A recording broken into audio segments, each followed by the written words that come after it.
আমেরিকার new York শহরের একটা ঘটনাটা ঘটেছিল 9/11-এর পরে, যখন তানজিমে আল কায়দা টুইন টাওয়ারের উপরে হামলা করেছিল।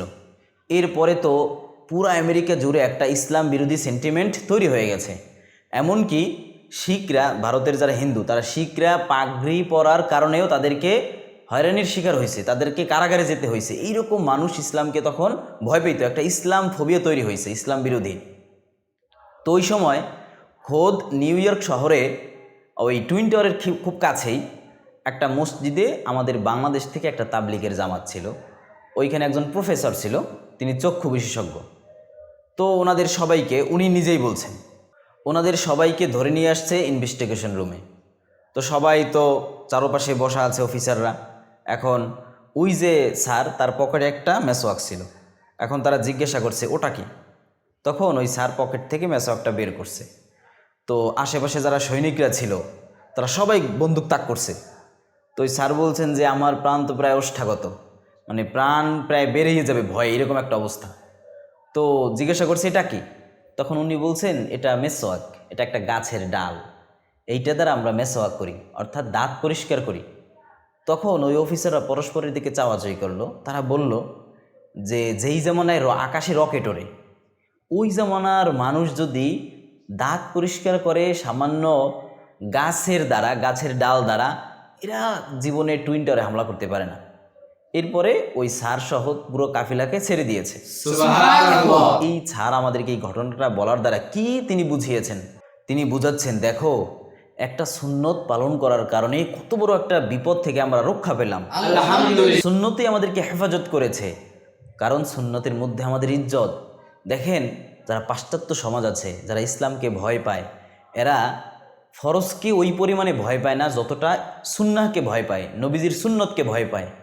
আমরা যদি আমাদের ব্যক্তি জীবন থেকে শুরু করে রাষ্ট্রীয় জীবন পর্যন্ত সুন্নাহকে ধারণ করি, তাহলে ওদের প্রাণে পানি থাকবে না, ওদের প্রাণ শুকিয়ে যাবে, ওদের জীবন প্রায় নিঃশেষ হওয়ার পথে চলে যাবে। কেন এটা হবে? কারণ ওরা সুন্নাহকে ভয় পায়, প্রচুর পরিমাণে সুন্নাহকে ভয় পায়। কারণ সুন্নাহ আমাদের স্বাতন্ত্র, সুন্নাহ আমাদের তাহজিব, সুন্নাহ আমাদের সংস্কৃতি, সুন্নাহ আমাদের পেহচান, আমাদের পরিচয়। সুন্নাহ পালন করার দ্বারা একটা মানুষ একটা বিধর্মী থেকে আলাদা হয়। আমরা একই রুমে দেখি 5 বছর পর্যন্ত এক হিন্দুর ছেলে এক মুসলিম ছেলে থাকে। ওই হিন্দু ছেলে বুঝতেই পারে না এই মুসলিম ছেলে আমার দিক থেকে আলাদা। সে, তার সংস্কৃতি আলাদা, তার উপাসনা করার ধরন আলাদা, তার চালচলন আলাদা, তার কথাবার্তার ভঙ্গি আলাদা। আপনি যদি আলাদাই না হন, আপনি যদি আলাদা কিছু না করেন, তখন আপনার দিনের, আপনার ধর্মের সৌন্দর্য তারা বুঝবে কিভাবে? এই জন্য সুন্নাহ এর মাধ্যমে আমাদের বাহ্যিক আমলটা ফুটে ওঠে, আমাদের বাহ্যিক সংস্কৃতিটা ফুটে ওঠে। এই জন্য আমাদের বেশি বেশি সুন্নাহকে আঁকড়ে ধরা দরকার। কারণ সুন্নাহ এর মাধ্যমেই, সুন্নাহকে যদি ইট মনে করেন, তাহলে এক একটা ইট গেথে গেথে গেথে গেথে একটা অট্টালিকা তৈরি হয়েছে, একটা দিনের দুর্গ তৈরি হয়েছে। এই জন্য আমরা প্রচুর পরিমাণে সুন্নাহকে পালন করব, সবখানে, প্রকাশ্যে গোপনে। আমি হোটেলে গেছি, সুন্নাহকে আঁকড়ে ধরি। আমি রাস্তায় হাঁটছি, সুন্নাহকে আঁকড়ে ধরি। কি দরকার আছে রাস্তায় দাঁড়িয়ে দাঁড়িয়ে কোক খাওয়া? কি দরকার আছে রাস্তায় দাঁড়িয়ে দাঁড়িয়ে চা খাওয়া, পানি খাওয়া? কি দরকার আছে দাঁড়িয়ে দাঁড়িয়ে রাস্তার পাশে প্রসাব করা? আপনি সুন্নাহকে অবলম্বন করেন।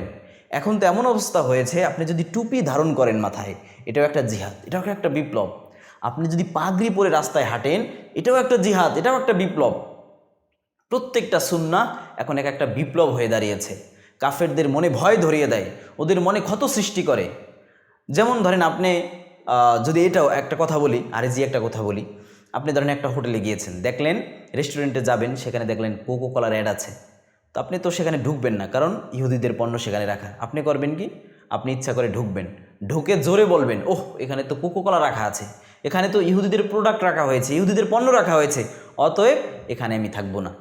ওই যারা কর্মচারী থাকবে, যে ওই দোকানের মালিক থাকবে, সে বুঝতে পারবে এটা একটা প্রতিবাদ, এটাও একটা জিহাদের ধরন।